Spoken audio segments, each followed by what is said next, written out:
Start recording now. Okay, welcome to the Lawn Chair Philosophy Foundation's second Continental Chop Shop series installment. We are discussing bodies in this episode, if you will, and its multidimensional status.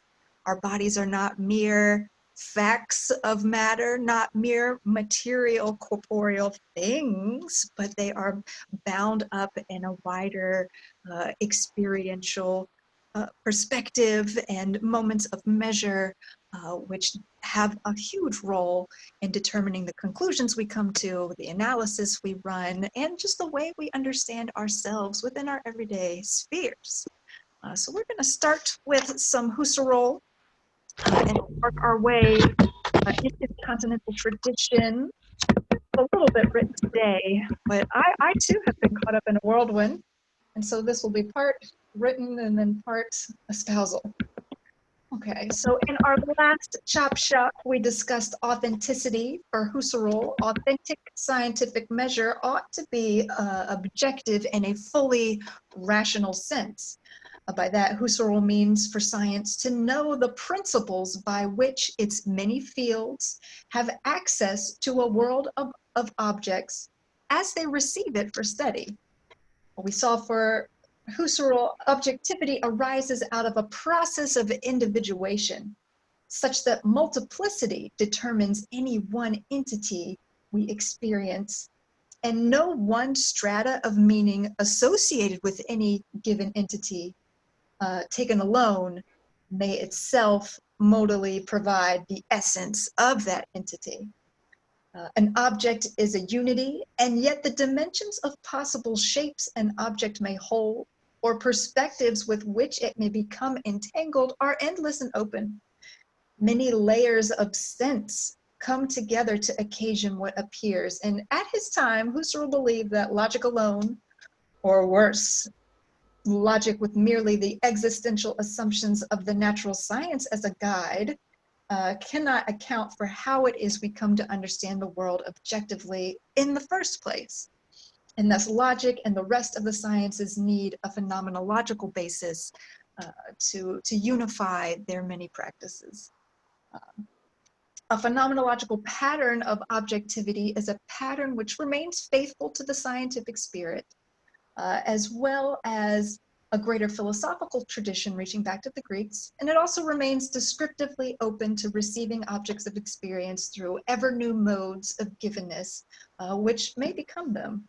However, the route which Husserl initially provides to reach the heart of all objective becoming in intersubjective time consciousness is taxing, to say the least. The pathway to the pure ego that he demonstrates in his epoché and his reductions, he finds when examining the multidimensional experience of one's own body and his ideas too, which provides a more natural feeling, a nice flow into the eidetic sphere and into the other layers of the pure ego, which constitute all of our sense perceptions. So he does involve his method, but he doesn't start off with ideas too. He doesn't start off with ideas too with a huge, heavy-handed analysis of his method. And actually, the second or the third chapter, he gets into aesthetic consciousness of sense perception, which just naturally reveals these other layers. So anyways, so he, I believe, more efficiently brings about this pure ego in ideas too, and he speaks more about how freedom is constituted for the practicing phenomenologist, because we have to have the freedom to suspend our judgments about, or our belief systems and about judgments concerning reality. And without an analysis of how that freedom can come about, or at least a description of its original emergence, his method is left vulnerable. So he finds a route to discuss this in Ideas 2, particularly focusing on the body. We find in Ideas 2 much overlap, of course. There's the naturalistic attitude comes in at first, but it's not painted in such a pernicious light as in Ideas 1. You know, he finds a home for the naturalistic attitude in a certain strata of our experiential bodies. And whenever it's kept serving its home and doesn't overstep its bounds, Husserl's fine with that natural attitude. He wants to apologize for it in that way. And whenever we explore this more positive language of the material world that we find in Ideas 2, and why we're genuinely motivated to understand the world as we do with the naturalistic attitude, he describes this as a web of motivations, then we can understand the genuine scientific appeal for dissecting reality in that way, as it does in the natural attitude. And with that positive account, we just naturally run into other attitudes in a friendly manner. We don't have to suspend things right away to reveal the attitude which constitutes the naturalistic attitude in the sciences. And once we take a more friendly approach to the physicalistic material attitude, which confirms our scientific biases in the natural sense, then we happen upon that pure ego in the spontaneity of sense perception and in the spontaneity of will. So he discusses will in here as well, and that and aesthetics leads right into will, which I think is great. In order to get beyond our material perspective of this world and access a realm of possibilities which conditions the meaning for any object of experience in ourselves in conjunction with those objects, we need to gain a sense of our animalistic nature. So instead of focusing on the naturalistic attitude versus the phenomenological attitude, Husserl just wants to look at how it is the world appears in a material way for us, and how this is incorporated in a larger attitude of animation, of movement, of spirit. So when Husserl focuses on our animal nature, he's definitely talking about something more Aristotelian. He gets into our embodied spirit, our animating principles. So I'd like to read a little bit about the material world and then how it naturally reveals our animal nature. So we are directing our attention to the totality of real things, to the entire world of things, the universe, nature, which in its forms of space and time encompasses all factual realities, but also includes, obviously on essential grounds, all a priori possible realities as well. Already at first glance, what is striking here is the essentially grounded difference between nature in its more strict sense, the lowest and first sense, i.e. material nature, and nature in a second broadened sense, that is, things that have a soul and the genuine sense of living, animal nature. So everything that we take as existing in the ordinary sense, thus in a naturalistic attitude, including therefore sensations, representations, feelings, and psychic acts and states of every kind, belongs precisely in the attitude to living nature. These are real acts or states ontologically characterized precisely in that they are activities or states of animals or humans, and as such are part of the spatio-temporal world. Consequently, they are subject to the determinations which befall every individual objectivity whatever. Within our animal nature, we find the very interplay between our material understanding of the world of sense and any other possible mode of givenness which is associated with those same objects. We see the interplay, the tension between the two. And Husserl doesn't want to get rid of that tension. However, he does want to recognize that the animal nature entails both a realm of possibility and very factual strata of objectivity. And it's through the intermingling of multiple perspectives and comportments that we establish the pattern for objectivity to begin with. So there's tension between the animalistic attitude and or nature as we experience it, and this strata of the material world. The material world is just as it's understood factually, and as it may be logically understood in terms of extension and causality. And by causality, I mean succession and cause and effect, you know, gravity and the like. It makes sense that we understand the material world as we do in the sciences, because it does present itself in a genuine way on that dimension of consciousness, I guess. We can pick up items, objects, and see them from a seemingly complete perspective, a third-person perspective.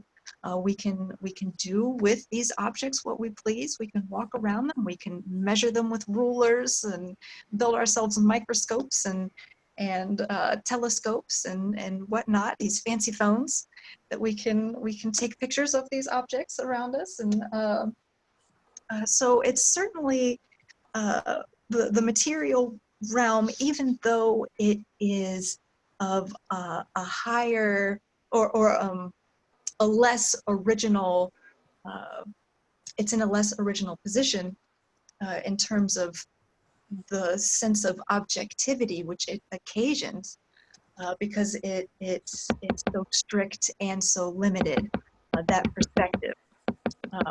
So we need to get beyond this material, strict sense of the world as an extended container of bodies, even though it is so compelling. That particular spell of the material realm is enchanting, and precisely we can point to the successes of technology and of the practical sciences and the natural sciences and modern medicine as a reason not to want to escape the material definition of what constitutes reality and objective experiences for the sciences. But as soon as we question into how it is we receive this material world in the first place, we are thrown into the sense realm. So whenever we experience this world, it's through sight, it's through touch, it's through smell and everything combined, any other sixth or seventh or nth senses which we possess. And the way that those qualities of experience unite to create a unified sense perception is spontaneous.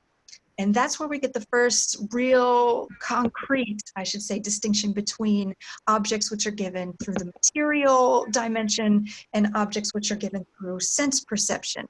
You know, the material realm is given through the understanding. Of course, it's predicated upon our sense perception, but the way that we condition that reality, that material, that logical material realm for the sciences, that original construction, that realm, was got at aesthetically. it was created, and partly uh, it's partly because of the passive nature of the pure ego, which we'll get to, but our active comportments, the stances which we take towards the world, the judgments we take towards the world, how we feel about things, all of those played a role in developing this habit, this social habit of viewing the world scientifically and from a logical perspective, and we're going to be able to understand the world mechanically and hence utilize it and master it through this wanting to master the world. We've developed this habit and this style which conditioned this very closed off realm of the object as it exists in and of itself, to go back to Kant. So this world as we experience it from a third person perspective is something which we have conditioned, and we can look to the spontaneous acts of synthesis between our ideas, the world as it appears, and our qualitative faculties, if you will. He calls this system, this both determined and spontaneous system of objecthood, if you will, ortho-aesthetic.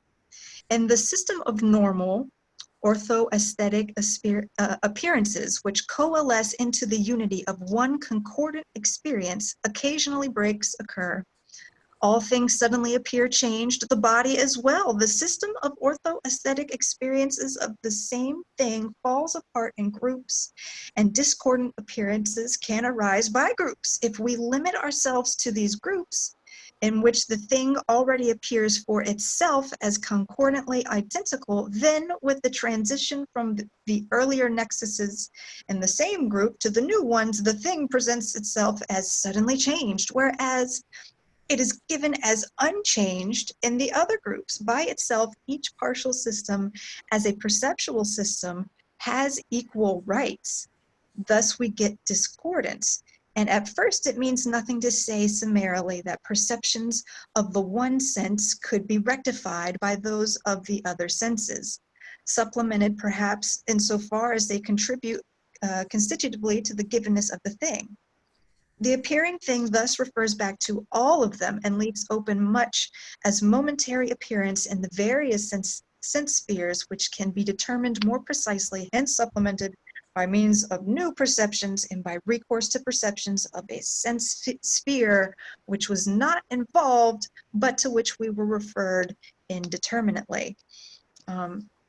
So again, the objects are given in a multidimensional manner, and the body plays a role in occasioning how those objects appear through sense perception. However, we can do things to alter our perception. Maybe we can consume a little alcohol, maybe poof on a little bit of this and that. And because we have changed our bodily makeup, these objects appear differently. They appear the same in a material sense. They're extended perhaps, and we're still relating to these objects in a bodily way, but a new dimension is revealed while these other dimensions remain the same.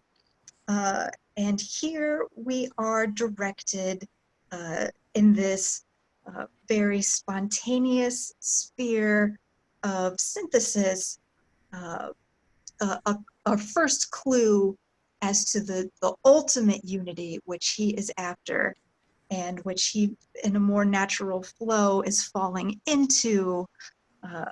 Of course, he'll get into his hard method, but again, we're just falling right into these spheres. So we started with the material, which naturally led into our realm of sense perception. We see now two layers of this object and how the body occasions both of those spheres. And then once we understand the aesthetic, very creative process by which those spheres come into their own, then we can begin to provide other adumbrations, other levels besides those two, and see how they interact. And this leads us to understand the principle of all principles, which occasions those many worlds, I guess, if you will. So I appreciate his aesthetic move there, even though he doesn't really get into aesthetics that much. There's no real robust conception of beauty at play, but I like to think that Husserl would allow for an artistic approach to his eidetic sphere, that we don't have to follow his method so precisely that as artists we can get there too. He'd allow for a little bit, as long as we at least get to the method, and which we will. So this ultimate unity, is there a waving? Is it okay to ask a question? Yes, yes, yes. You mentioned the word orthoaesthetics. Is that a word that Husserl uses? Yes, yes, yes, yes. Well, I was wondering where in, I haven't read Ideas 2, so I don't know where you are in it. It would be useful to know where you're quoting from. Oh, of course, yes, yes. I can follow it up. This is chapter 3, section 18, part C. That's good. Yeah, so it's Ideas 2, section 3, 18C. Okay. Yep, yep. And that is, yep, okay, yes. Line 15, although he repeats, the numbers in this particular, I got it off of Amazon. I don't think the numbers system is right, so never mind. I'm not going to tell you the number system, but the letters should be right. So yes, that is the word that he uses. And this creative web of motivations, which is again based on our passive reception to objects and our active engagement with them, provides a tight enough foundation so that these worlds can take on a context of their very own and become their own little worlds. But it's also open enough so that we can find our way back to the monad at the heart of our unification. Okay, so this monad has a level of natural existence for us. And this begins again with our bodies. We experience ourselves as unified persons precisely because we can measure our dimensions with the tools provided, the materialistic attitude. But this monad, there are many monads within our one, if you will. And in the tradition of Leibniz, Husserl hangs on to the reflective power of the monad. And so each dimension of self reflects its own tight-knit little home of reality with its own set of rules. Now, these rules aren't deductive and logical in the strict sense that we know them, but their habit of associations and interrelations in free variance, set a nice little tight demarcation, such that with the phenomenological method, we ought to, according to Husserl, be able to keep track precisely of each individual strata and precisely what meaning is possible within the horizon of each strata, and then how those strata come together as a chorus to occasion our grand horizon, both in our immediate life world, based off our sense perception, and this very immediate bodily monad, and our pure sphere of eidetic sensing, and which leads us to freedom. This possibility of freedom also is something we find with the body. So not only do we find that the body occasions a space of free variation with the imagination and with the understanding and synthesis and all of that, the body provides us a sense of willing. And we need that third person materialistic perspective in order to fully appreciate that. Originally, when I was describing that material realm, a very important facet of it is that we can have a complete account of a whole object as it exists in and of itself, because we can, at least with normal objects, see the whole thing. We can view it from all sides. And if I can only see something from the front side, at least I have experience of the back side and can, at least in an adequate way, know that it's back there. So even though an object is presented one side at a time, if with the help especially of this material perspective, we can see the object in its totality, we can walk around it, we can do with it as we please. So this sense of agency that we find as we go about this world is transferred and internalized. Oh, sorry, I hit myself in the face. We come to possess this world. And when we think of this world as something that which we possess, we come to know our bodies as something which we possess. We are possessed. I'm so glad that's about to be Halloween. This is a very great theme for Halloween. We are possessed. But we possess ourselves. So this monad is associated with freedom. At all of our dimensions, there is something of freedom reflected back.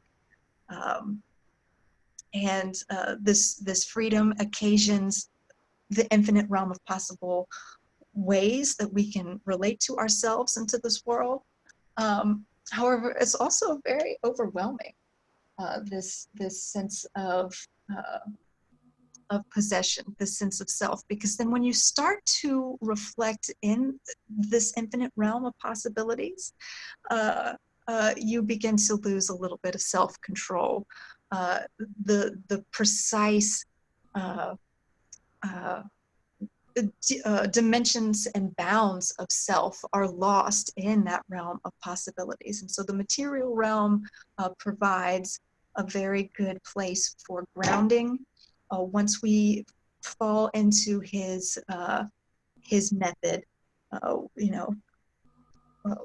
after we have found the animal nature and we've started to reveal our many dimensions, and we have directed ourselves towards the monad, we again face this paralyzing freedom, and in comes his method to save the day and to bring a little bit of clarity to the world, and allow us to, from that overwhelming solipsistic perspective, come back to a rational sense of our whole and our many parts, and to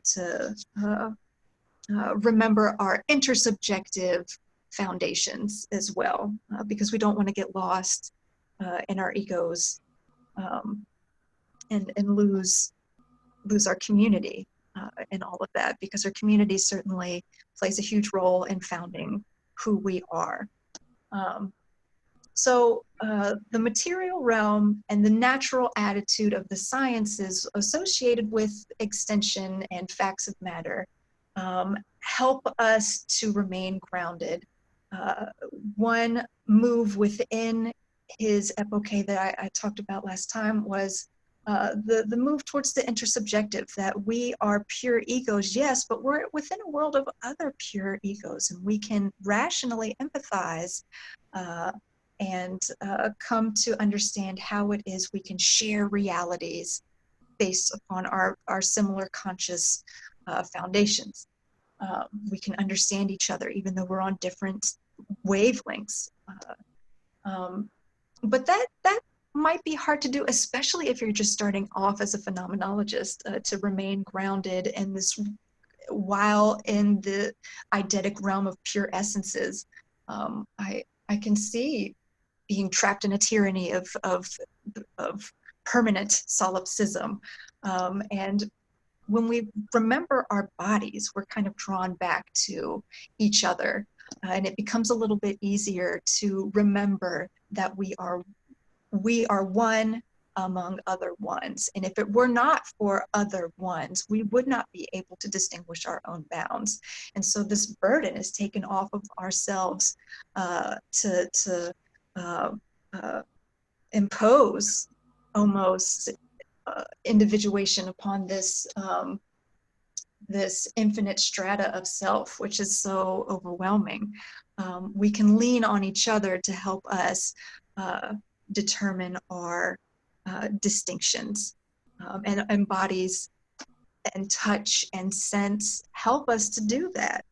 So we're not just isolated in our little cabins in the wood like Descartes is performing these meditations. We can do this with each other, and we can, you know, as long as everyone's respectful and consenting, we can touch each other. And you know, although we might have to revisit that given this virtual world.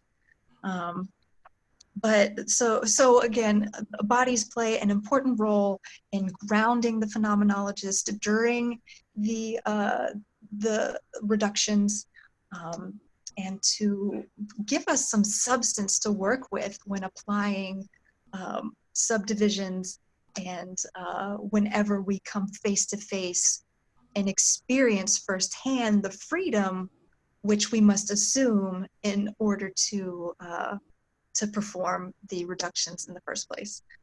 So as much as the naturalistic attitude is to be put in its place, it does serve a positive and equal role in establishing objects of sense, just as much as the realm of possibilities. And even though he says in chapter 3 that the spirit world and our animalistic nature has an ontological priority over the naturalistic world, because it founds the possibility for the naturalistic attitude to begin with, each realm plays an equal role in conditioning the possibility for an object to appear. And what's exciting about phenomenology then is to explore our inner ratios, why it is we allow possibly the naturalistic attitude to take over in our web of motivations, as he says. Or maybe you're like me and you get trapped in the phenomenological attitude and can't work your way back to reality and the world of prudence, or just stuck in doing art all the time, you know. So that provides this infinite space for phenomenology to describe what's going on within each life world. And the body provides a good foundation, an ever-present steady rock against which to push as we're establishing our objective measures, and exploring our rational equalities and our inner dynamics at the same time. So that's all I have for Husserl. Are there any questions before we move on to some Sartre? I'm going to read Ideas 2. I've only read Ideas 1. Oh yeah. Amazon has their own little copy. That's the one I was reading from. And again, I don't trust some of the number systems. We'll have to, but I think it's a good. My teacher at Temple, we studied this book, and it was the translation that he picked. So on that isnad, I will say that this translation is okay, the Amazon one. Yeah. Kluwer Academic Publishers. Well, I think that's usually the standard. The Kluwer ones, I believe now they're owned. I think Kluwer was purchased by Springer, so now they might be. If you get a recent print, they may be branded as Springer Academic. Oh, okay. I will trust you on that. That's getting way outside of my my purview. Oh. definitely a lot more German idealism in his ideas too, and you can see a lot more Aristotle in there as well. People often focus on his Platonic strains, but definitely you can, with the animal world, see Plato's sense of soul in here, and how we need to, distinguish that between the material psyche as it's understood in the natural sciences, and the role that that psyche plays, but the greater soul, the greater psyche must be incorporated. So I should have said something about that too. How do you think that ideas two, how does it tie in with the crisis The of crisis. European sciences? I mean, I know that, as I understand it, a lot of the Husserl after about 1913, you've got texts that are being sort of like almost sliding over each other, and the ones that we've got we're quite lucky to have, but there's an enormous corpus of unpublished Husserliana which people like Dan Zahavi have been chewing on for years and years and years, and they occasionally sort of produce analyses based on readings that I certainly will never do because I can't read German. But it seems to me that these texts of his are kind of slippery things in a way, and they're kind of almost like thoughts in process. And you're pointing me here in your presentation to stuff that I haven't come across in any of the other readings, or unless that's purely your interpretation. So I'm sort of interested to see how it fits in with, for example, if I presume ideas two is chronologically later than ideas one, and somewhere coming up to crisis of European sciences. So I'm just wondering. I see their overlap in his talking about the style and habit that we take on naturally. Our usual way of going about the world conditions this natural attitude, which the natural sciences have taken on, and which has turned into this big conglomerate almost, according to Husserl, which I might agree. But that natural way, our habit, is first and foremost instantiated by the body. We embody our ideas and our beliefs in that web of motivations that I mentioned a little bit. And even though we experience ourselves as having free will, this freedom is determined a little bit by the spontaneity going on in our realm of free variation. So Husserl mentions in the crisis this natural style, our usual way of understanding the world based upon our natural goings about.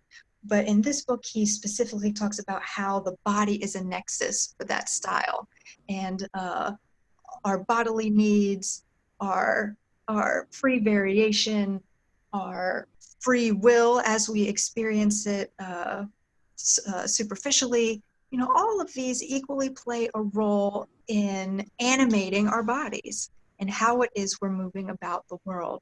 And as we fall into a practice, a certain way, a certain habit of moving our bodies, and in that very physical, visceral way, perpetuate a certain constancy throughout flux. The natural world will provide, different scenarios, but given our style, our habit, our character, if you want to point back to Aristotle, that is going to influence how we approach any sort of surprises in the natural world.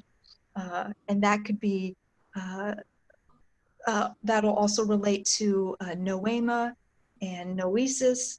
So if the noema is the style or habit of objective presentation for the world, how it is we usually interpret the world, and then something comes along and explodes our expectations. And we're like, whoa, I did not see that coming, like maybe a pandemic, I don't know. And then all of a sudden our world explodes, but yet there are certain faculties of consciousness which allow for unity while these other parts are in flux.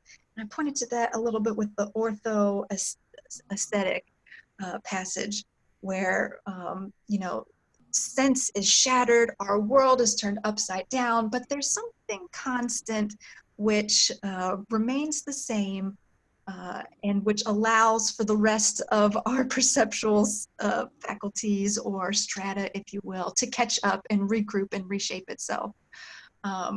And so our bodily habits sort of set into motion this, our own essence, our own spiritual world, and that spiritual world provides access to the pure ego, which he also gets at in the crisis.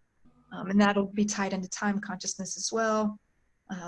And the rhythms of inner time consciousness, which he talks about in the crisis, about the flux of inner time consciousness, also relate back to how it is we embody that flux in the way that we move ourselves, our rhythms. So our inner rational rhythms are on display, maybe not immediately, but how it is we move, how it is we dance and drum or whatever. I always take it back to drumming, but the body plays a huge role in establishing style and habit through difference. That was, I could go on, and because I didn't like write all these things down, I don't have bounds to stop myself. So I also don't want to keep going, but I could talk about this forever. So were there other questions? I want to let other presenters get on their stuff.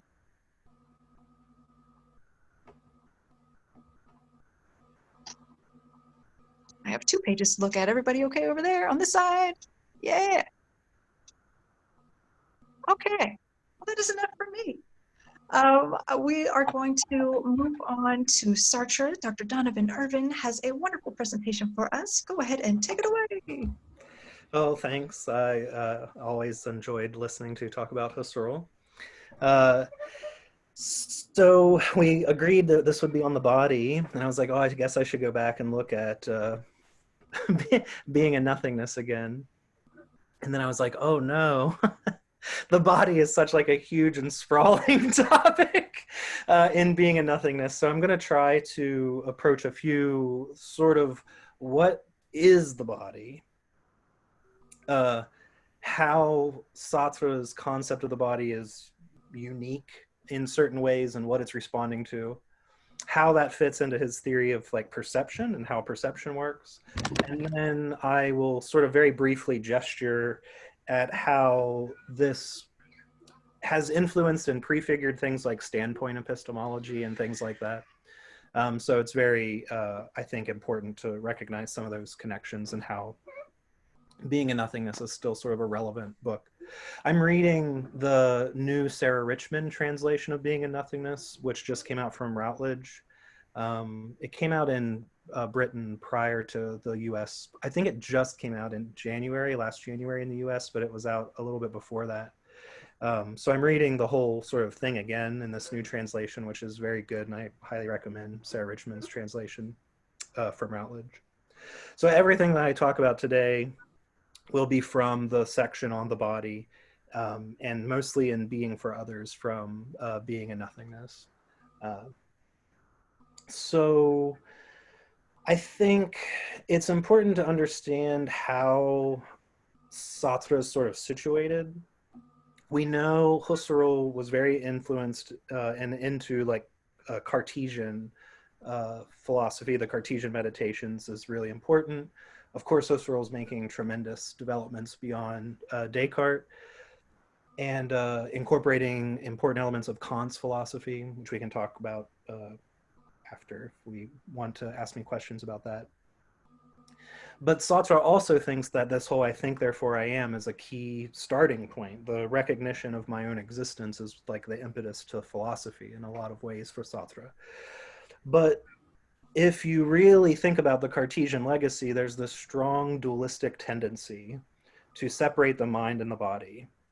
And the mind is the thinking thing, and the body is the material thing that exists in objective space and has extension and all of that kind of stuff. And metaphysically, Cartesian dualism is a substance dualism. So the mind and the body are two fundamentally different kinds of things. Their like metaphysical comportment is radically different, which leads to a lot of problems. Princess Elizabeth of Bohemia, in her correspondence with Descartes, lays out some of the basic, I think, longest lasting criticisms of substance dualism. Well, if the mind is immaterial and the body is material, how do they interact and that kind of stuff, which I don't think Descartes really responds to very well. I don't think he's not really able to provide an answer to that very well. Husserl, I think, is much more sophisticated. He learns a lot of lessons from Kant. That is, he's able to deal with some of these things. And even in Sartre, I have a lot of people who ask me things like, well, doesn't Sartre also sort of have a quasi-dualism to him? Because he has this idea of the for itself and the in itself. The for itself is what human beings mostly are. That means that we have an inner life, we have hopes and dreams, we have a past that we're conscious of, we project ourselves into a future, we have experience and that kind of stuff. Sartre sort of cheekily says the for itself is not what it is, and it is what it's not. Because it doesn't ever fully identify with itself. There's this decompression of being. A distance opens up in the for itself because it's projecting into the future. It's this self-overcoming type of thing. So I'm in the process of negating my present self in order to become my future self. So I'm becoming what I am not, which is the future there out before me, but I'm always doing that. So when I achieve the future state and the future becomes the present, I'm still projecting out ahead of myself and so on and so forth. Beings in themselves are like material objects. They're totally determined in their being. They coincide with themselves. They have a relationship of identity. They're not like spread out in this self-conscious way and so on. So it's sort of tempting when you start to think about Sartre and the body. Some people sort of want to say, oh, so the body is in itself, right? That's the in itself part of us. No, not at all. Sartre specifically says that it is not just an in itself, that the body is for itself. So there's not this substance dualism in Sartre, at least, even though there's these two modes of existence. Okay, so how does that work exactly? So Sartre says that the body is, and I think that this is maybe the clearest definition of the body that he gives, and you'll laugh at me when I read it, so hold your chuckles here for a second, but he says, the body is the contingent form taken by the necessity of my contingency. Now, what the heck does that mean, right? I said it was that's the clearest that he gets, and then I read it, and I think we can see, well, now wait, that needs some unpacking, right? So on the one hand, we need the body because the body is that through which the world is opened to us, right? We see the world disclosed to us wherever we're sitting right now in front of our computers or on our phones or whatever it is, and there's this whole room and all this stuff around us. And the body is the center of that perspective. So everything leads back to our body. It's the center of the sphere of experience that opens to us in the world. But so it's necessary for the world to disclose ourselves because we have to be situated. If we're not situated, then the world can't be disclosed. So some point of view or some position from which we have access to the world is necessary. But our specific point of view is contingent. It's like an accident of history. I was born at a certain place to certain parents, certain background. I have a certain body. I have a certain like color to my skin that takes on racial characteristics in society. My body is sexed in ways that I did not choose. That gets symbolic meaning overlaid on it by society and all kinds of things. So all of these are kind of accidents. There's nothing really like necessary about them in a strict sense, and they appear in all kinds of configurations in all kinds of different ways, and that's what makes us all individuals. But the fact of the body is necessary, right? So it's a necessary contingency. There's all these accidental qualities to it, but without all of those coming together, we would have no position from which we could like access the world.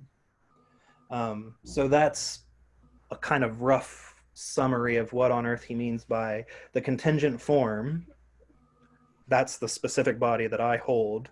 That is the taken on by the necessity of my contingency. So I have to have some contingent form that is the basis of the position from which the world appears to me and from which I have access to the world. So a lot of interesting things sort of fall out of how Sartre conceives of the body, because you can start to see that he will very stridently say things like, you are your body. It's not as if you're the mind, most essentially, and then you're like situated inside a body, like a little pilot that moves the body around. Sartre will be very clear that he thinks that, no, you are your body. So there's no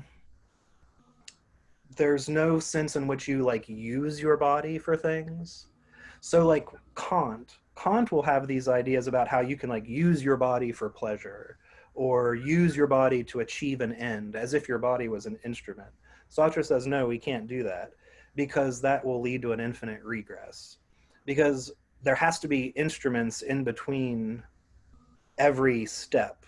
So let's say, pretend that I am going to use my body as an instrument, and I use my body to pick up the pen, and then I use the pen to write. So the pen is an instrument that I use to write, but I use my hand to use the pen. So what am I using to use my hand? And what am I using to use the thing that uses my hand? And what am I using to use the thing to use the thing to use my hand to use the pen, and so on and so forth.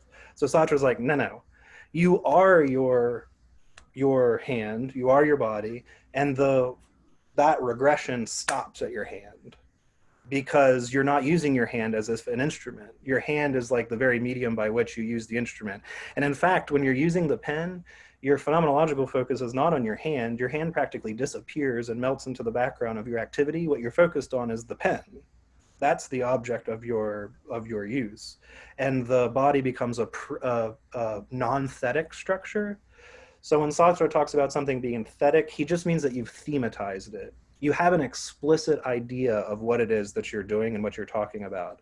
Non-thetic things are stuff that you haven't really thought about to be thematized yet.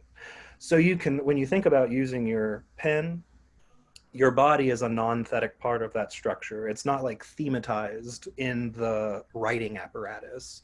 When you talk about writing, you think, oh, I use a pen, and already you're beyond the body. You're at the pen already. So I use the pen to write the thing, and so on and so forth. Your body doesn't factor into the network of writing utensils. The writing utensils, though, will point you back once you start to think about it to the body, because the body is what you use to access and to attach yourself to the writing, the world of writing and all of its equipment and all of that kind of stuff.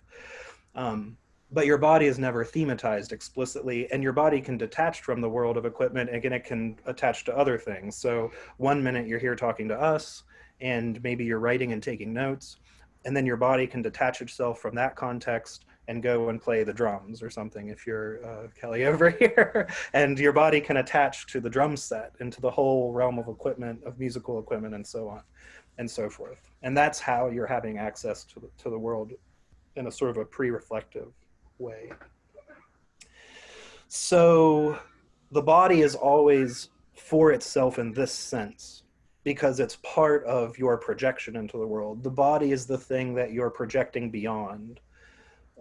You're always, Sartre says, going beyond the body, because the body is the position from which you're like going out into the world, from which you're projecting forth, not just into the world and your spatial surroundings, but also into your future. Your body constitutes the facticity of your past, that you had a body growing up and it changed in all of these ways and it went through puberty, or you were injured that one time and now, you know, sometimes when it's cold your leg hurts or whatever the case may be. It was sick that one year, and or, you know, or you worked out and now you can run a marathon or whatever. So your body is that facticity of your past, and it's there with you in the present, but it's not yet in the future. So you're projecting beyond your body as you proceed into the future. In a certain way. So again, this, from Sartre's perspective, this has a lot of like really wide-ranging consequences when it comes to like how we perceive things, because obviously the body is important for how we perceive things.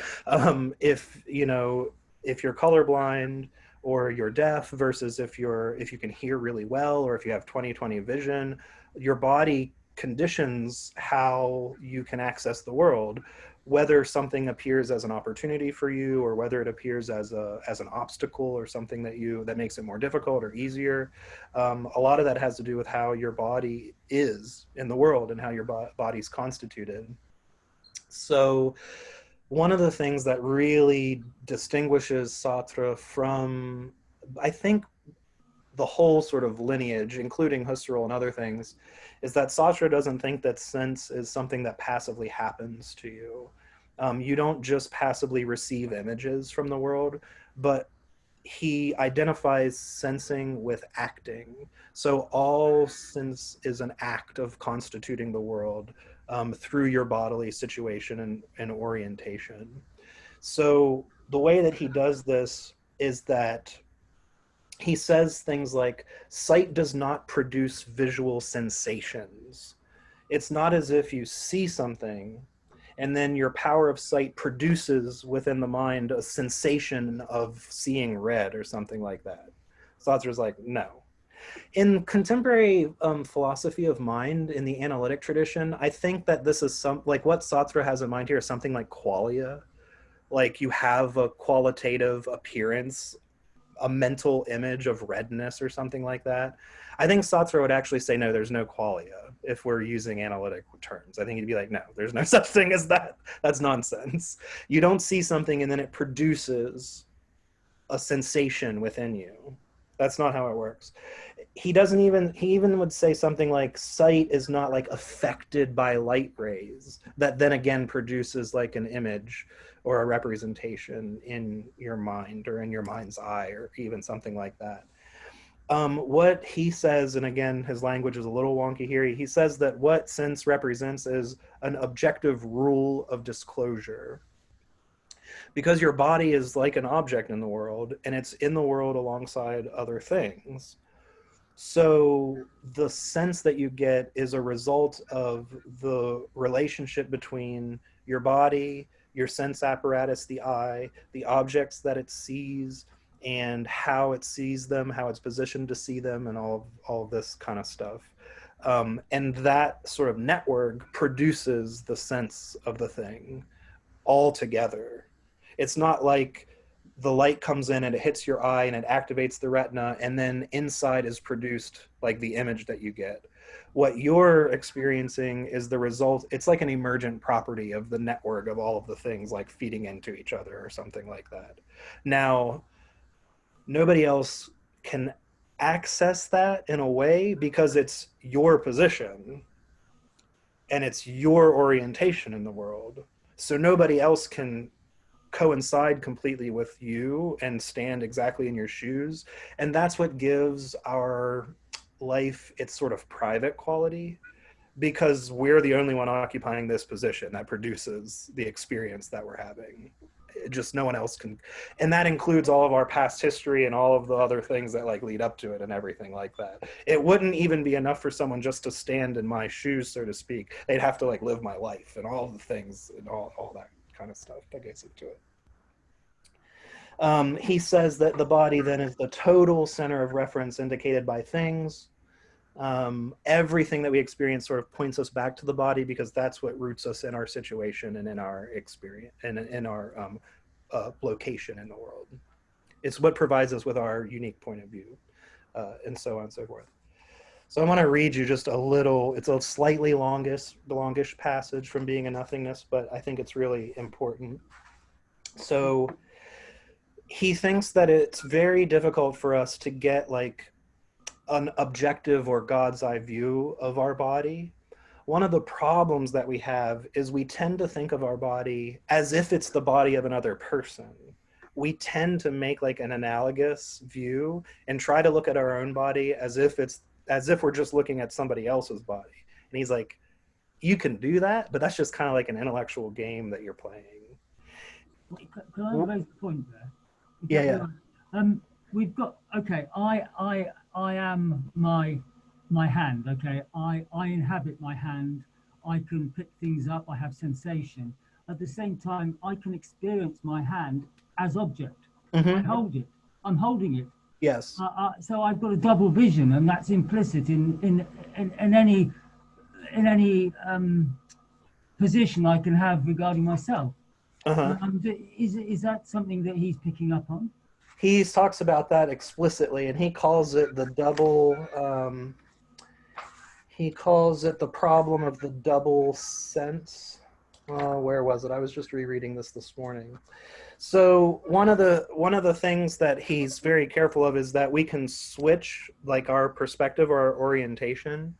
So if I injure my leg and I have to wrap it, and the doctor tells me, the doctor and I were in his office and we're looking at my leg, Sartre's like, now what you're doing is you're taking the perspective of your leg as an object in the world, and you're not looking at it as your leg.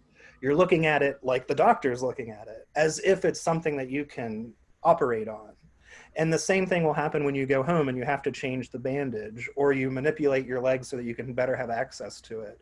You're almost phenomenologically or epistemologically like separating yourself from your body in order for your body to manifest to you like as an object that's no longer like yours in this weird way. Now, this isn't it's not as if your leg is not actually like in a deep ontological sense a part of you any longer. It's a way that you're able to like shift your orientation in order to make your body appear to you and reflect back to you as if it was just another object in the world. Now, if you went and stuck like a pin in your leg, you would be like ripped back away from that orientation because you would feel like, pain. And it would take this like mental exertion in order to like withstand the pain and ignore it and suppress it basically in order to continue to like operate on it as if it were just some object in the world. He has, I think that this part where he talks about your point, which is a good one, about the double perception, I'm not sure if I completely follow Sartre on this, because what he says is you can hold your hand out and you can touch it, but what you're feeling is the resistance of your hand as an object on the first hand, unless you focus on the resistance of the hand that touches in the other hand, but you can't have them both at the same time. And again, it's a matter of attention of what you're focusing on in terms of feeling. And he sort of hand waves the double sensation problem a little bit, and I'm not sure if he has like an airtight argument about it exactly. So it's about the content of intentionality in some senses there, is it? It is. What is it that you're focused on? What are you trying? What are you allowing yourself to feel? This is why he says it's an act. It's like something that you're doing. So actually the problem evaporates. The duality of the two evaporates if you take the purely intentional aspect of it. You focus on the intentionality of it. Yeah, it's I'm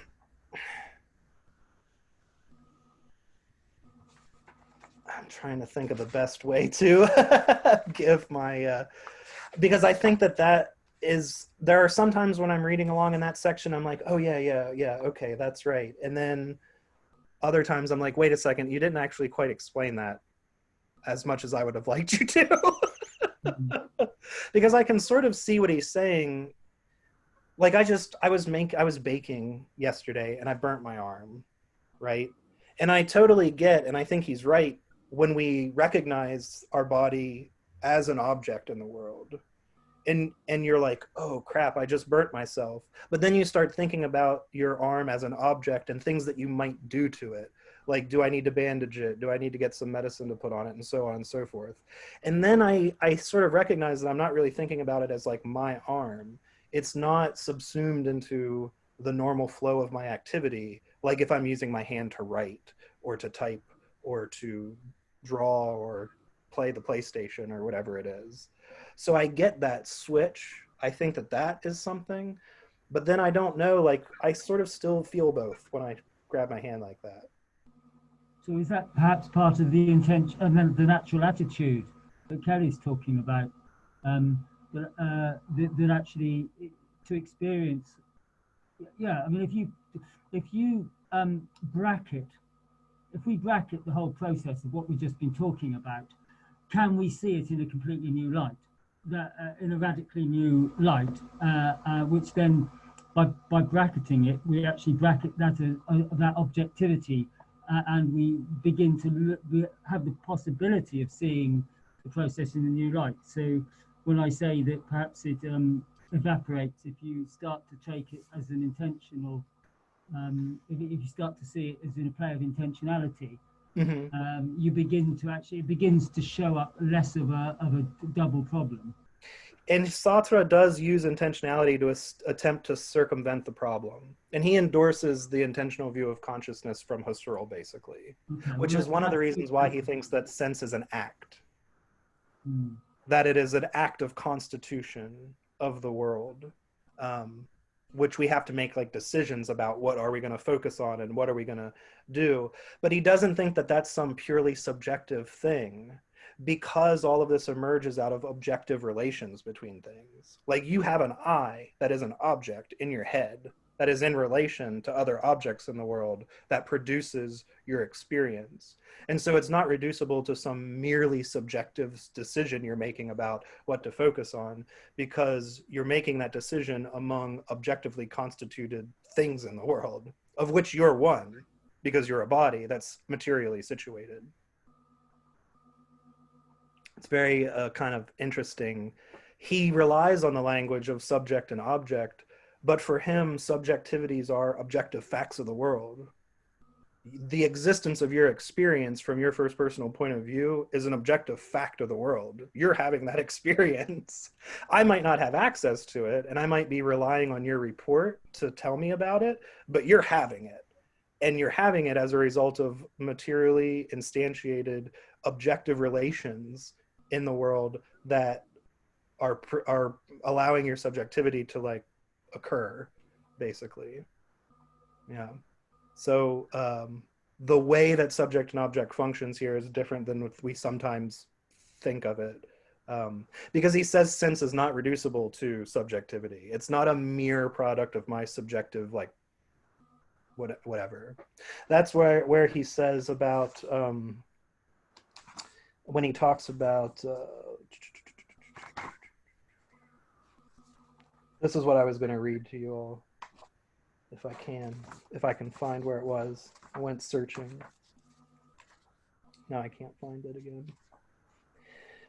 This is where I think he sort of prefigures or has like an early relationship to standpoint epistemology, because he acknowledges how all of this feeds into what it is we're capable of knowing, and how that affects our access to the world, such that certain things might be easier for us to grasp. Oh, here it is. Or harder for us to grasp on the basis of how we're situated within our body. So he says,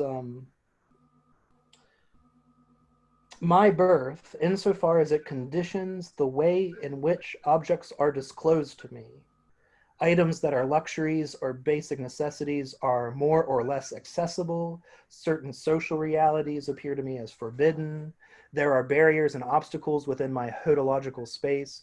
Hodological just means your paths, the way that you can move about or through space. That's how it is.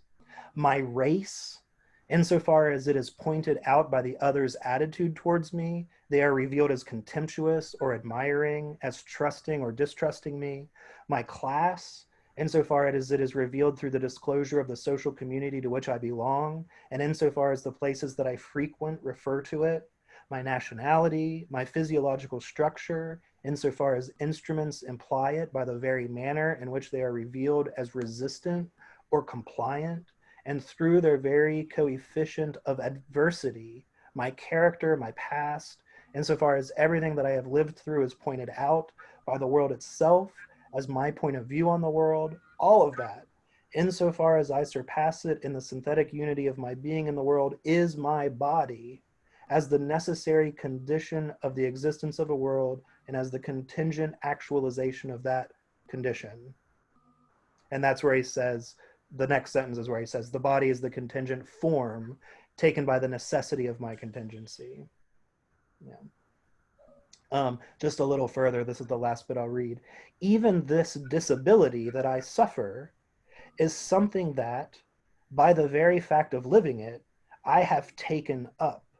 I surpass it toward my own projects. I make of it the necessary obstacle for my being, and I cannot be disabled without choosing myself as disabled, which is to say, choosing the way in which I constitute my disability as intolerable, humiliating, to be concealed, to reveal to everyone, an object of pride, justification for my failures, etc., etc., etc.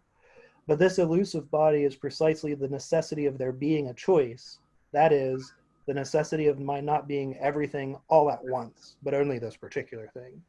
In this sense, my finitude is a condition of my freedom, for there is no freedom without choice. And just as the body conditions consciousness as a pure consciousness of the world, it also makes it possible, even in its freedom. So back to the Husserl thing, my body is what makes it, it's the possibility of my freedom because it situates me in a concrete reality, and it's that through which I act. And it is only from the condition of my body that I'm freed up then to make a choice. I can't do everything and I can't be everything. One choice closes off, but I can choose how I relate to myself and to the world and so on and so forth. I mean, I think here, this is a really interesting passage, and the reason why I picked it is because of what he says about disability, which is a sort of an interesting thing to take up from the perspective of disability studies. And I think the things he says there about race and so on is something interesting from standpoint epistemology and so on and so forth. Because it's not like if I am paraplegic or I'm wheelchair bound or something like that, it's not like just through force of will I can get up and walk. But I have choices to make about how to relate to the world through that body, about whether I take pride in how I am or whether I am ashamed of it or so on and so forth and that sort of thing. And it's because I am embodied, however my body is constituted, that I am free, in fact, in the world, in a way. I think this is something that's really provocative and interesting in Sartre. I think some people do not like this. And some people are like, wait a minute, isn't that kind of screwed up in a way? But I think there's also, and if I'm being generous with Sartre, I think what he's trying to say here is something that's actually very powerful and potentially liberating for people, which is how I choose to read Sartre when I read him. But I recognize, and part of the reason why I shared this passage is that he says it in a pretty controversial way sometimes. And some people are like kind of taken aback by it. And they're like, I don't know, buddy. This is the same sort of spirit that he says stuff like, we're never more free than under the Nazi occupation and things like that, I think.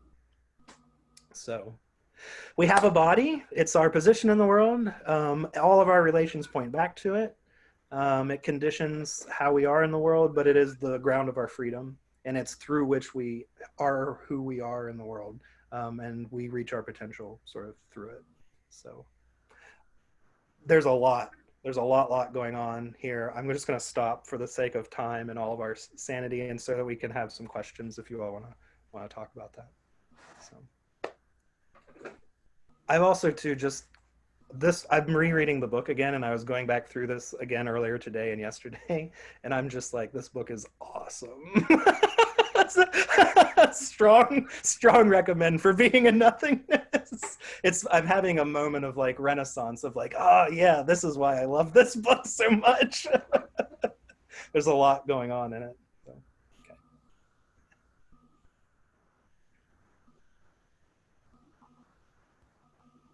questions, comments? Well, that was a great presentation. Thank you. You gave us so much to chew on, and I especially enjoyed the drum reference. No problem. But it was I have no questions right now. I'm just processing. That was great.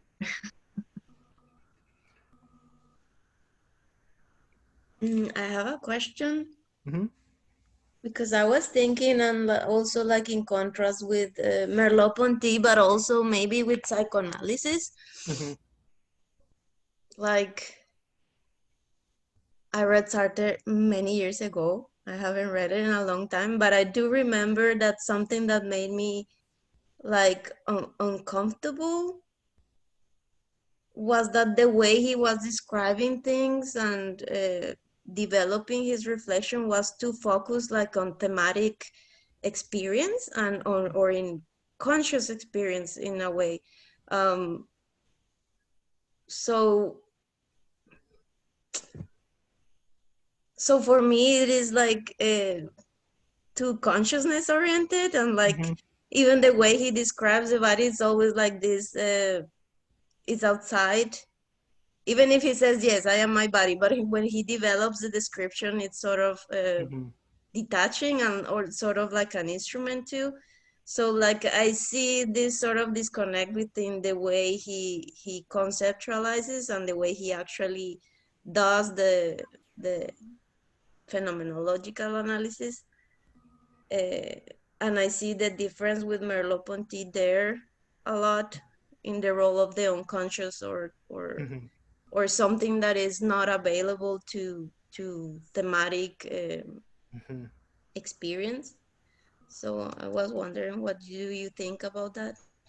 So I think that Sartre puts himself in a difficult spot because he talks about the difference between pre-reflective consciousness, non-thetic, this kind of thing.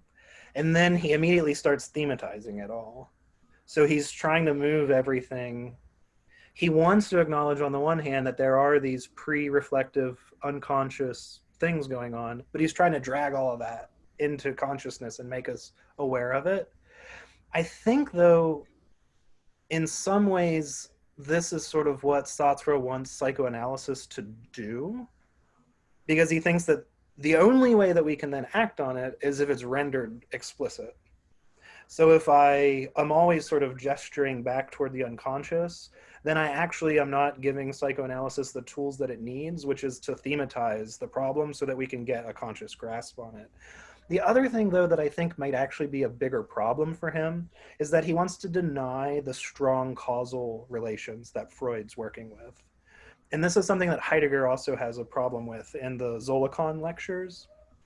Freud has like two things going on.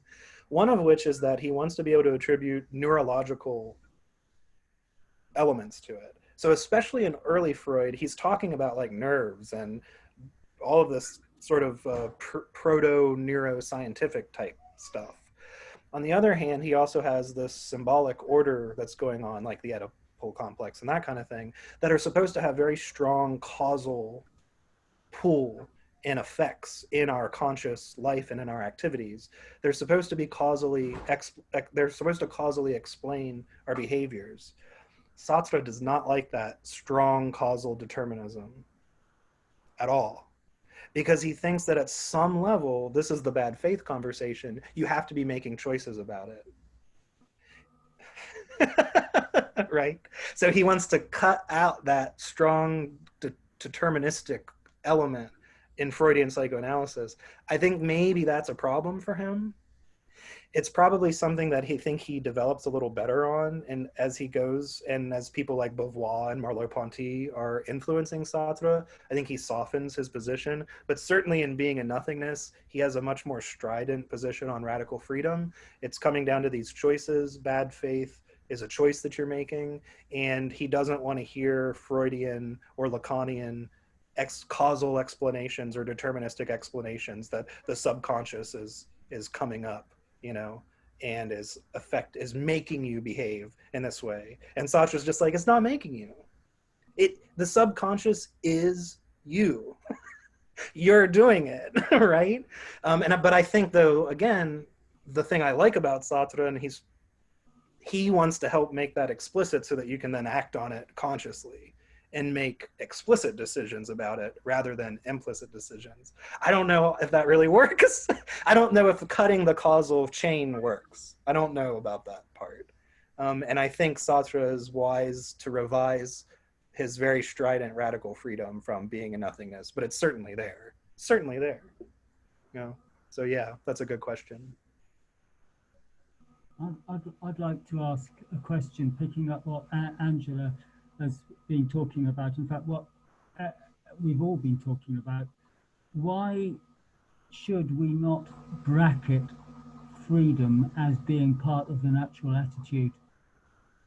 I'm wearing my Schopenhauer hat here, and I think that this is a big issue which is running through your talk and Kelly's talk as well, and through your question. It's this question about, okay, you can binarize it as freedom versus determinism, but I think my investigation, certainly phenomenologically, is that we can bracket freedom, and in doing so, it opens up a whole can of worms, which is not, Sartre is not going to be happy with, and I don't think that Husserl addresses. And I just sort of throw that idea out that actually there is work to be done in that sphere, particularly as what we know about the way that the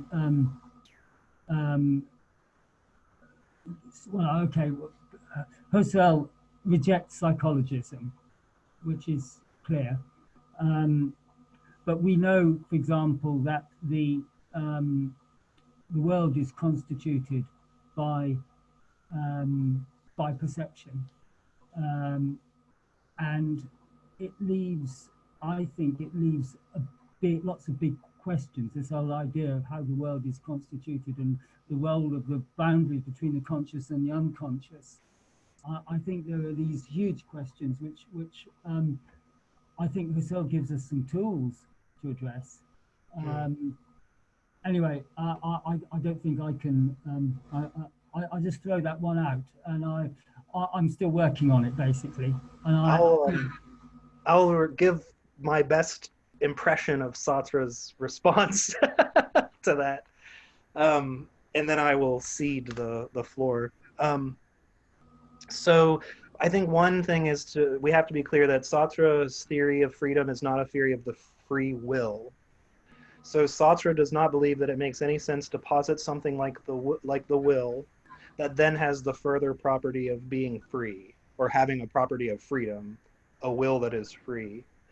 The first sections of Being and Nothingness are concerned with giving an argument for freedom as like the ground of our existence. They're like this upsurgence of freedom in the world that grounds our projects through our choices. But it's not as if, it's a similar move that he does to the body. And I don't know how satisfying it is, but he says, he would say something like, no, it's not like you're positing a property of yourself as that you have freedom as a property that you can choose or not choose. Freedom is just the very part of the ground of your existence. You are your freedom insofar as you are your engagement and commitments in the world. What that means, though, is that you can't, it's just not possible to bracket freedom, because to even say that you're going to bracket something presupposes your freedom in the very act of bracketing. Because you've chosen to bracket this, and you've said, here's the thing that I'm outlining that I'm going to bracket and set aside. And the very act of choosing that and saying you're going to bracket it is itself just a demonstration of your freedom. But then the role of causality comes in, and what's causing it, and let me go back to Schopenhauer's name's gone out of my head. The fourfold root of the principle of reason, I think, something like that, which is really interesting. Anyway, I must go to bed soon. It's midnight. Well, 20 to 1 here. But who's next? Well, we have Angela Heredia with some Merleau-Ponty for us, so don't go to bed quite yet. We have got exactly what you came here for. Here is 1:30 a.m., so my brain is a little bit dead, but I will try. I love you all. Thank you for showing up at these odd hours. So I have a lot, and I don't know how clear it is, and I didn't have the time like to practice a lot and like have it in my head. So I'm just gonna read. Bear with me, please.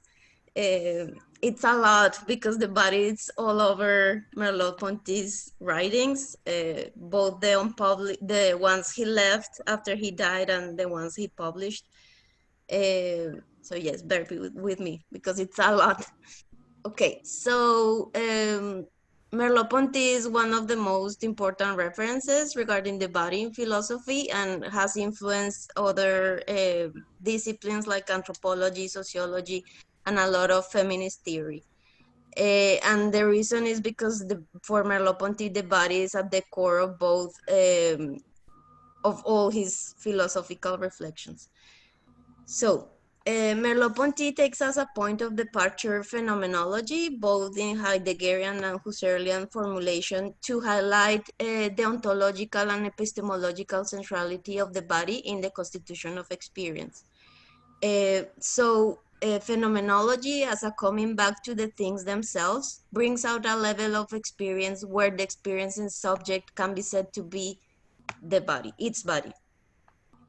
With this analysis, Merleau-Ponty aims to counter the idea that the body is just an object, approachable in the third-person perspective, as well as its reduction to the psyche or the control of a conscious subject.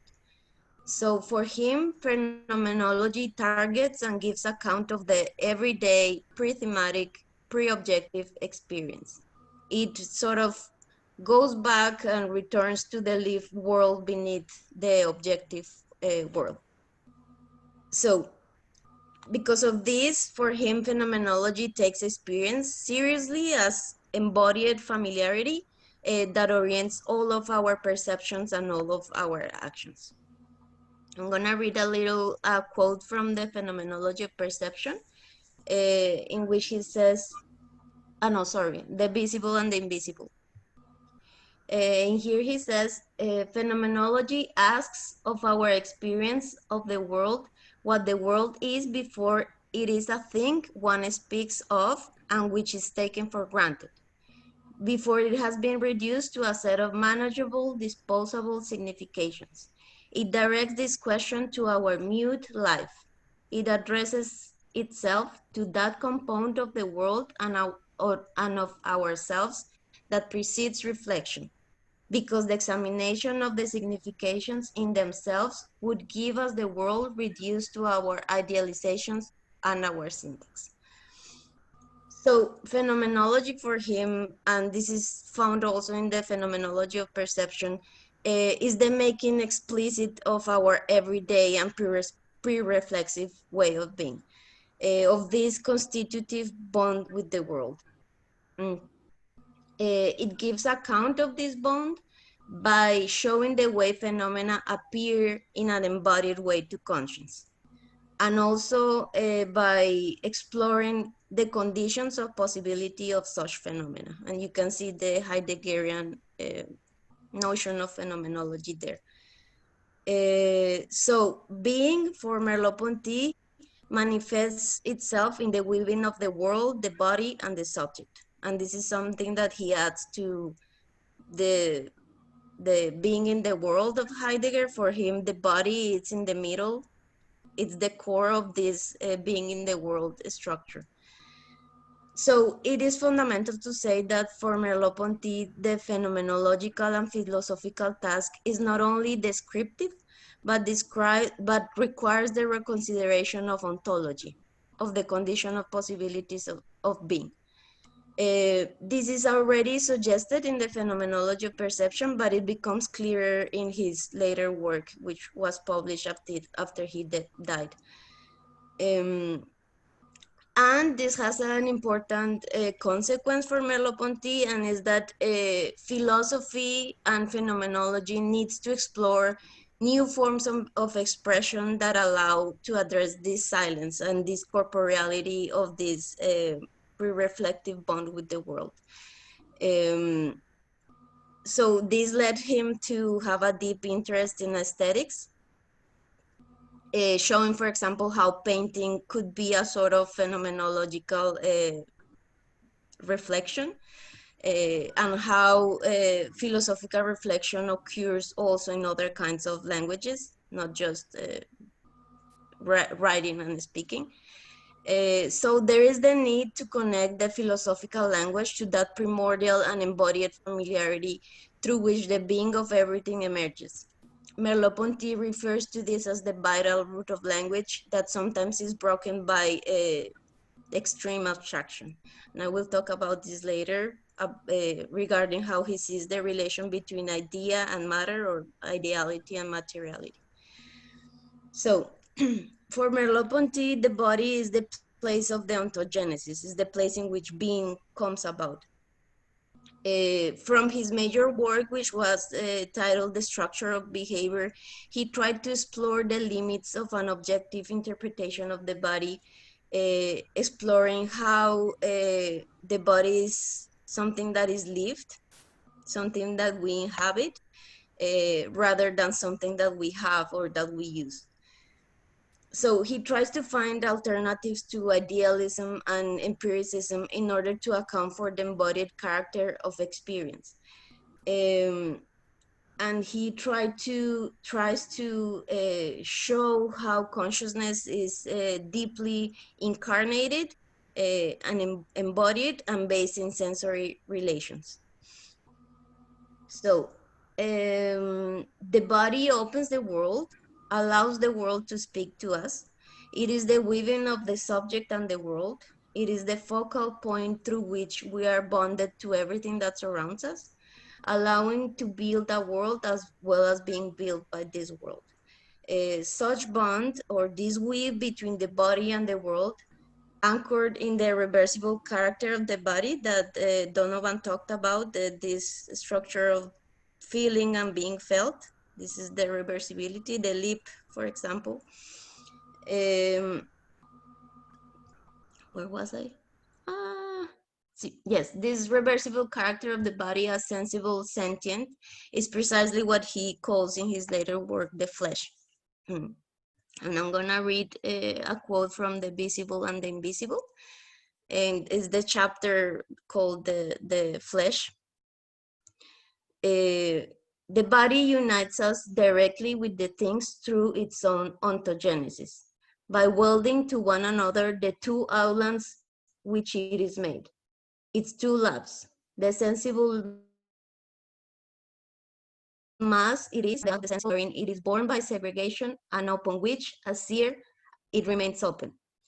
It is the body, and it alone, because it is a two-dimensional being that can bring us to the things themselves, which are themselves not flat beings, but beings in depth, inaccessible to a subject that would survey them from above, open to him alone that, if it be possible, would coexist with them in the same world.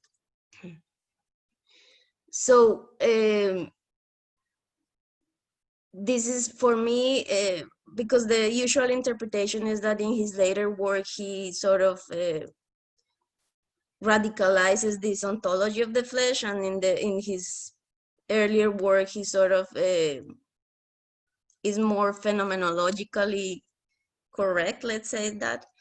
So he develops more description rather than ontology. But for me, this ontology of the flesh is present already in all his work. It just sort of makes it more explicit. So, for example, from his first major work, which was The Structure of Behavior, he explains that living things are not oriented towards an objective world, but towards an environment that is organized meaningfully in terms of their vital goals or their projections. So the body provides the very horizon and perspective point which places me in the world and makes relations between me, others, and other subjects possible. So this is why he refers to the body as the place of ontogenesis, because as a body that is lived and experienced, it is the place in which meaning and being in general emerges. Perception has a crucial role in this, being rethought by Merleau-Ponty as an expression and condition of possibility of this familiarity, of our investing of the perceived world with meanings anchored in our bodies. So perception, rather than receiving data from the outer world is the way we not just give meanings to objects, but also give meanings to our body, and sort of create this phenomenal field to perceive ourselves and the outer world.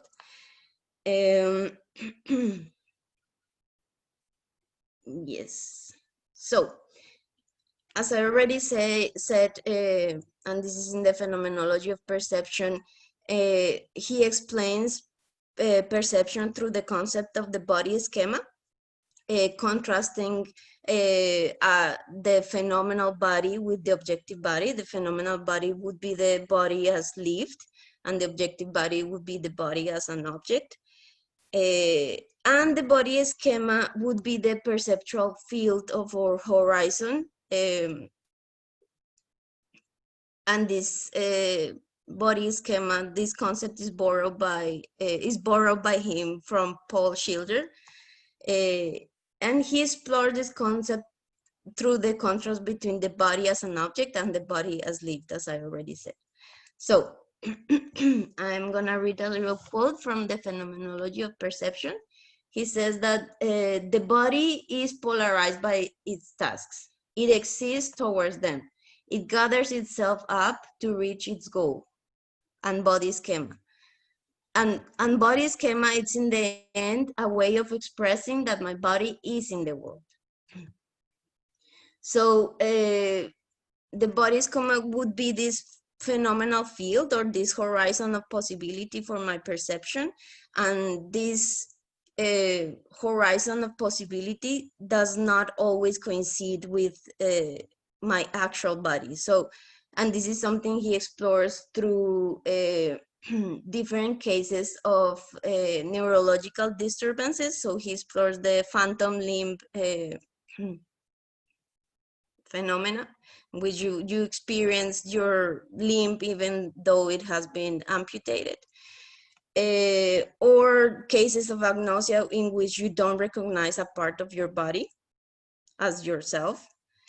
And these cases for him indicate that our experiences are organized by expectations and meanings objects have for our body, rather than saying simply that the psyche affects physiology or physiology affects the psyche. So what would explain these conditions, like the phantom limb, is the permanence of a world in bodily dispositions. Is the permanence of a habitual and sedimented body that conflicts with the present facticity of corporeality. So the body schema sort of forms a pre-objective, pre-conscious pact between the body and the world. And this this pact is deployed in a temporal structure between projection, sedimentation of habits, and a given situation. But this, and I see here a difference between Merleau-Ponty, for example, and Heidegger and Sartre, is that this sedimentation of habits and projections is in the body, rather like I don't know, like, how do I say this? In the mind, like it's not a project of, oh, I'm just gonna go do this. It's my body trying to reach something without me even noticing. So this sort of projection for Merleau-Ponty in my perspective, is more radically situated in the body than, for example, in Sartre or in Heidegger. So the phenomenal field is a space of embodied possibilities, impossibilities, contingencies, and necessities that constitute this precognitive familiarity with ourselves and the world. And also, this phenomenal field and its contingencies and necessities cross the distinction between biology and culture, for example. So this is sort of my summary of the important parts of phenomenology of perception, and now I'm gonna go a little bit deeper on the later things, which are found in the visible and the invisible, and for me are much more interesting. So as I already said, in the visible and the invisible, it's a manuscript that he left before he died. He sort of develops the ontological implications of phenomenology and tries to explore what is the ontological ground of phenomenology. Because for him, mere description is no longer enough, and it does not really address the condition of possibility of experience. So the phenomenology would be a kind of ontological insight into something that is, for him, ultimately opaque to reflection. It's never gonna be explicit. It's never gonna be fully addressed, and yet philosophy sort of is this failed constant attempt to approach it, even if it's never gonna happen. That's why for him he needs to find other languages to sort of try to do it. Okay, so in this text, he tries to show how everything that is because it is shown within a general connectivity or continuity or a weave between the body, the subject, and the world, as I already said. And this connectivity or this tissue is what he calls the flesh, which we could say that it refers to how, as bodily perceivers, we're necessarily part of the perceptive world we perceive. So we are not just in the world, but we are of the world. And that's the condition of possibility of experience, that we are not just in the world, but of the world. So, and for him, this is a crucial difference from his earlier work, because for him, this represents a deeper abandonment of the philosophy of consciousness. And he writes this a few times in his notes from the manuscripts, that the phenomenology of perception is wrong because I was still in the frame of consciousness and I didn't develop an ontological reflection. And this is sort of my answer to that. So, yes. So this connective tissue that intertwines us with the world, in which the body is constituted and that at the same time it constitutes, is the flesh of the body and the flesh of the world. So the body takes us to the things themselves because it coexists with them in the same medium, in the same element, in the flesh. And here, reading the visible and the invisible is very complicated because one, he's playing a lot with language because he's trying to precisely address this, that for him is a failed task. And plus it was a manuscript, so it's a thought in process, so it's very difficult to read. So I'm gonna read a quote from The Visible and the Invisible, where he says, the thickness of the body, far from rivaling that of the world, is on the contrary the sole means I have to go onto the heart of things, by making myself a world and by making them flesh. So the flesh is the intertwining of bodies that are sensible, felt by the other, and sentient, being able to feel the other. Is this being permanently inside out? Is this being reversible? I see the world, but in order for me to see the world needs to see me. So I need to be, I need to be able to be touched, to touch. That's what he means by that. So it's this always being in the midst of feeling and being felt for him. That's the flesh. So if we could say it simply, the flesh is like this connective tissue, the generality of the element that weaves the world, or the community in which every being acquires texture. It is the belonging to a sensitive connectivity that gives birth to different textures of beings, which in the process of perceiving their surrounding and establishing a sensible bond with it, shape their worlds by giving meanings or giving textures to what they encounter and become part of themselves. So, as I already said, to be in the world, one must be of the world. One must be of the same flesh as the world one inhabits and perceives. And this reflection of the flesh is deeply related to Merleau-Ponty's reflections on nature, which can be found in his lectures from the late 50s, in which you can really see an influence of holistic and vitalist conceptions of nature, like Bergson's. So this vitalist tendency really influenced this conception of the flesh.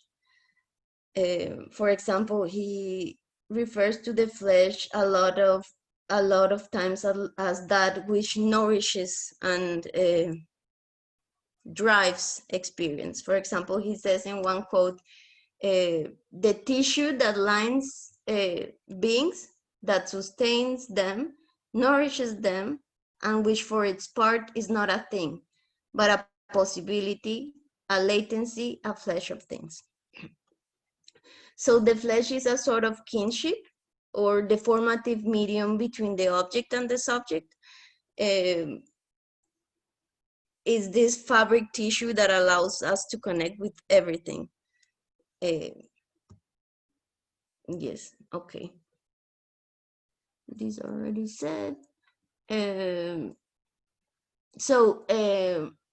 However, the flesh is not a complete coincidence between the subject and the object, but implies, as I already said, reversibility. So the flesh is the doubling of beings into sensible and sentient. Is the doubling of the body as touching and touched, or seeing and seen. So in this movement for Merleau-Ponty, this reversible movement, he refers to this movement as a segment of a circle that is the same line but moves in different ways. Shows that the flesh is not simply an amorphous matter, but a tissue that has depth and has textures and has allows things to appear in their particularity. Yes, so the folding movement of reversibility is important because it gives particularity and concretion to the flesh.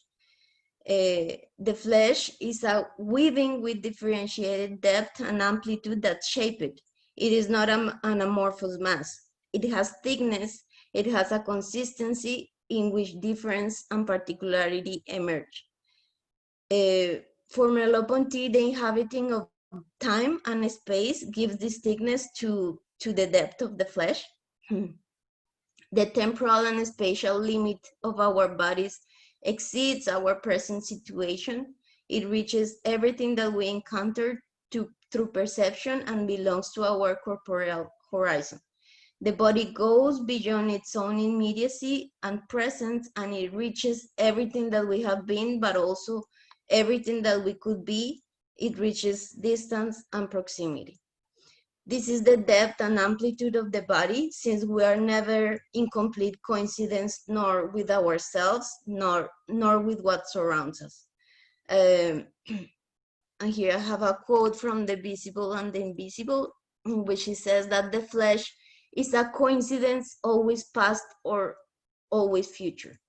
An experience that remembers an impossible past, anticipates an impossible future, that emerges from being or that will incorporate itself into being. That is of it, but is not it, and therefore is not a coincidence, a real fusion, as two positive terms or two elements of an alloy, but an overlaying, as a hollow and a relief which remain distinct. So the flesh is not just communion, but it occurs in the reversibility of the sentient and the sensible, as I already said. So as a surface with shapes that have different depth, different texture and amplitude, we exist as flesh. We exist in the flesh, through the flesh, in communion and tension with every being, with every part and molecule of our bodies. Every point, every knot in the tissue of this carnal weaving has a specific thickness that allows and puts friction to its connection with other points. And this leads me to end with his reflection about ideality,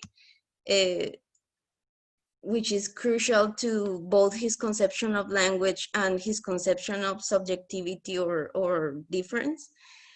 So for Merleau-Ponty, the body is always a flesh with texture, with shapes that allows us to disclose the real as something and not as pure generality.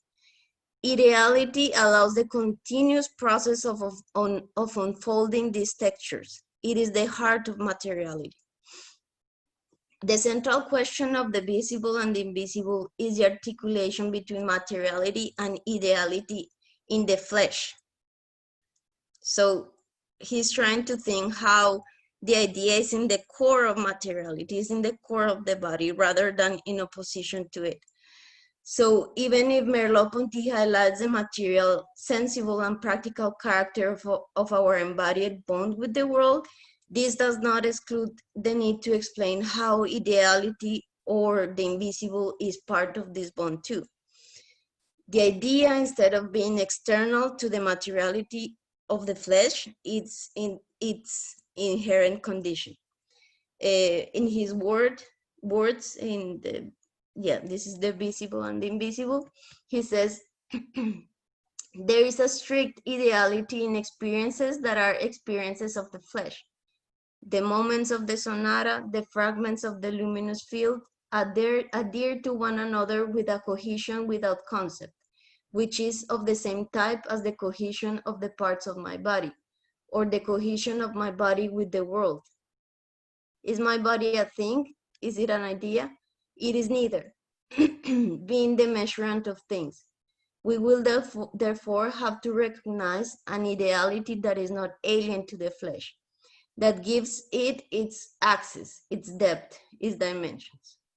So the idea, more than pure logical connections, for Merleau-Ponty is the texture of the flesh, the perception and carving of its differentiated depths and consistencies.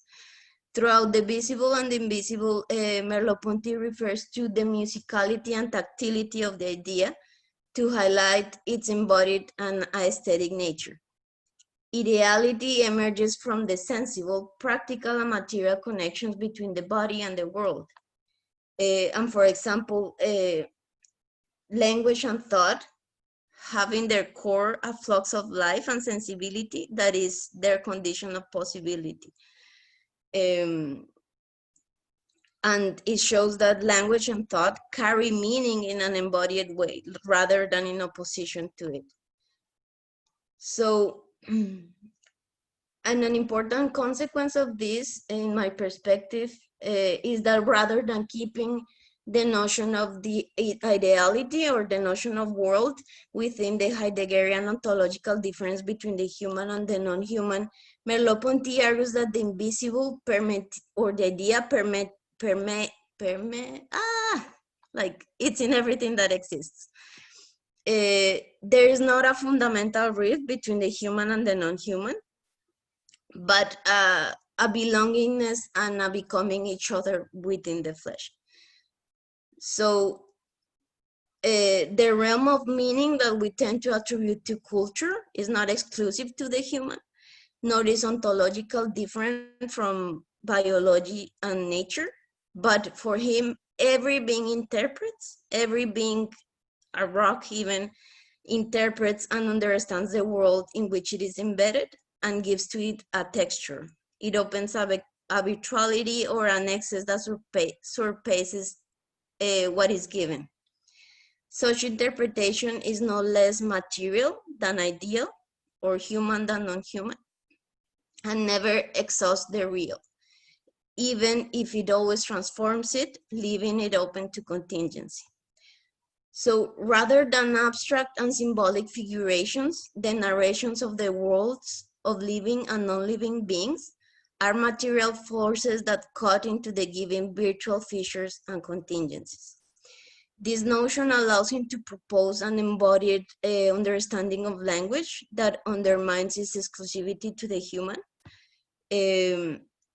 And for me, this is precisely what gives to his ontology the potential to address the human in continuity rather than opposition with the non-human. The ambiguity, depth, and openness of the flesh is not unique to the human. Nobody is completely flat and immanent, closed and determined. Ideality and materiality, the visible and the invisible, are an ontological condition of the way in which anybody builds an encounter with the world. That's it. That's what I have. Thank you. Oh, thank you. Thank you. Anyone have questions, comments?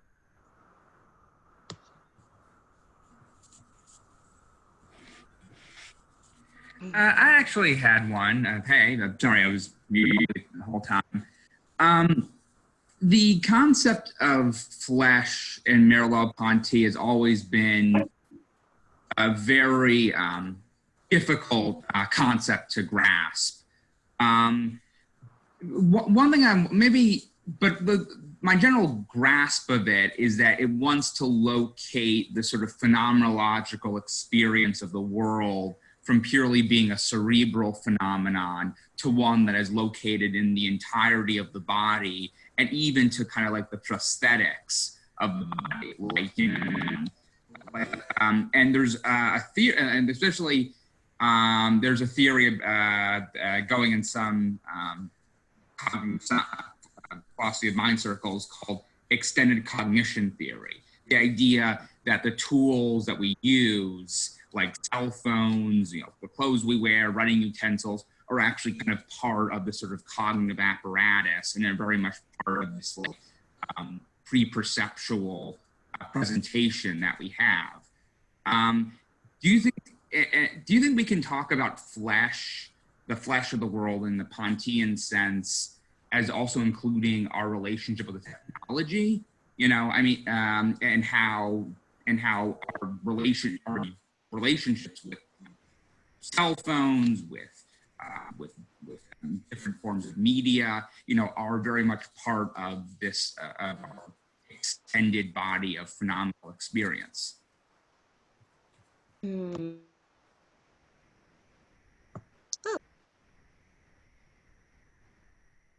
Oh, you're still muted. Can you hear me now? Yeah. Yes. Yes. So yeah, absolutely. Like, and actually I didn't ask this question to Donovan, but I wrote here prosthesis when I was listening, because precisely what the notion of the flesh allows is to think how the body is essentially connected with everything that surrounds it, and that we are a body in this connection.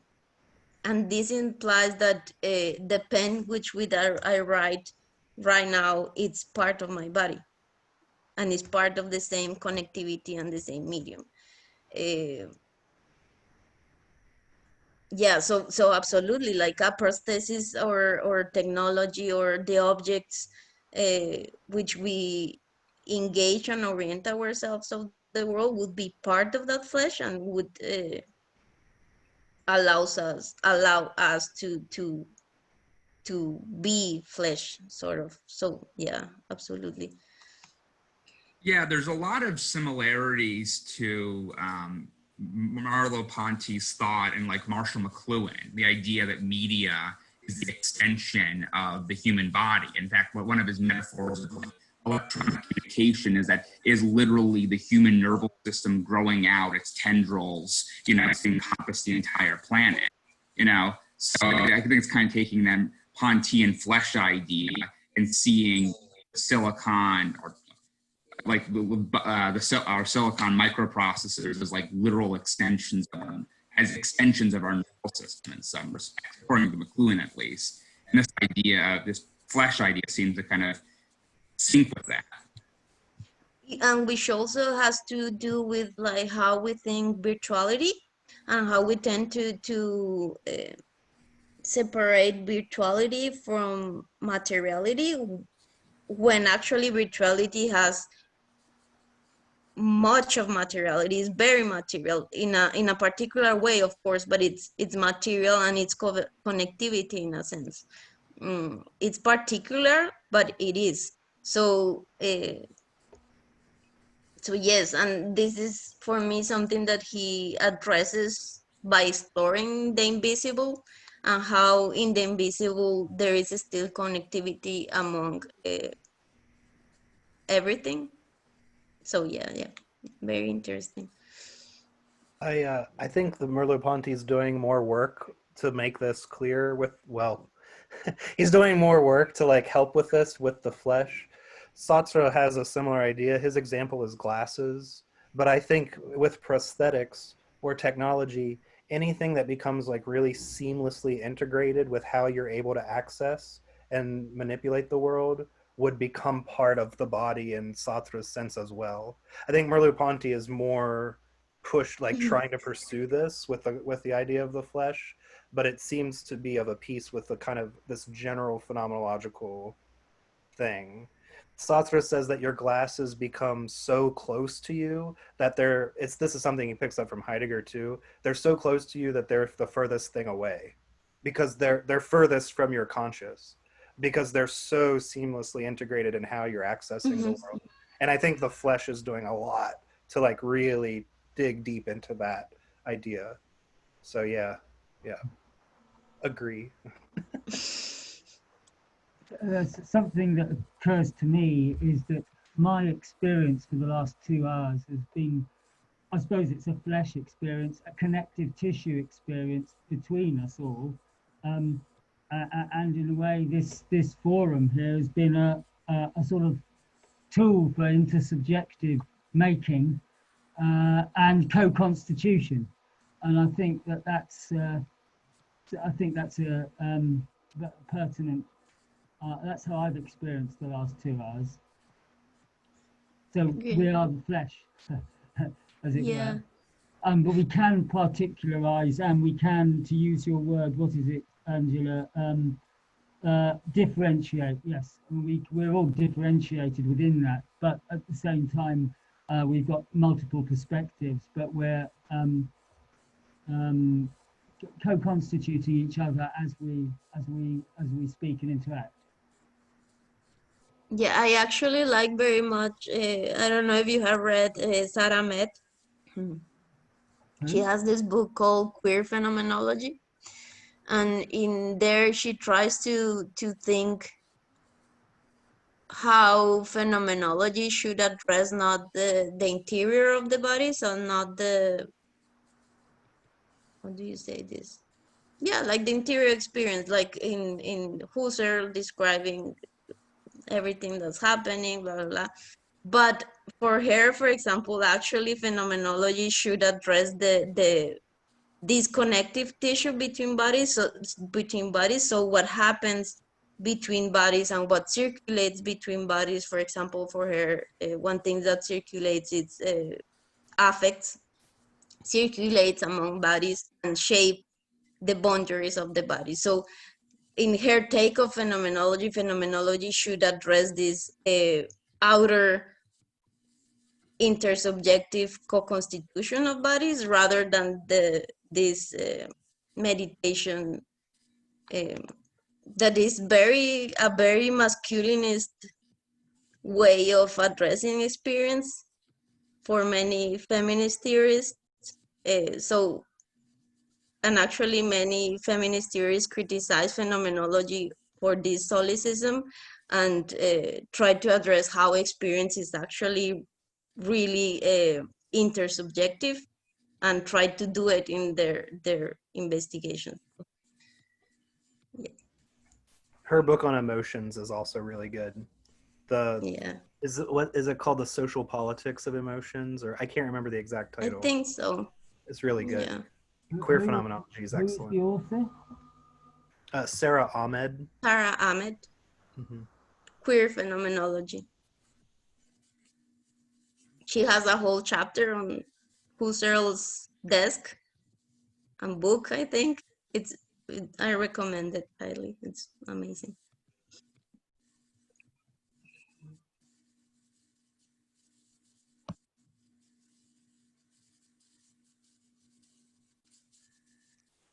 Are there any more questions or comments?